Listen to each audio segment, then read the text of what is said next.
In general, the topic of sustainability is indeed on the rise. For us, it is a very important issue. We do this out of conviction, and it is important to us and our customers that we focus on sustainability. Of course, we could make some abrasion-resistant climbing hold material, but sustainability was a priority for us.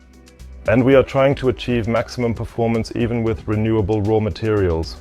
This is certainly not always easy, but that is exactly our job. We are constantly trying out new raw materials. We look at what we can replace in order to enhance the product's performance and also to improve sustainability. So, right now it's just a snapshot of the status. We have a polyol, we have an isocyanate.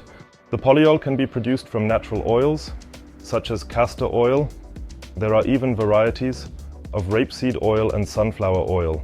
They are still chemically modified so that they react with the isocyanate. There are already approaches for the isocyanate, but unfortunately it is not yet available on a large scale. Therefore, we arrive at approximately 40% renewable raw materials or materials from renewable sources in total.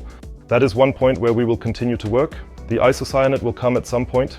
There are already various approaches, mainly on paper. It simply costs more, but does not contribute anything to the topic of sustainability. Therefore, we say we compensate for the remaining emissions that arise from raw material extraction to processing at our facility, to processing at the customer, the use in the hall, and the disposal. So we have a mass balance approach throughout the entire hold which is being compensated. So our goal is to eventually have a hold made from a material that comes from 100% non-fossil carbon sources, and I firmly believe that we can achieve this.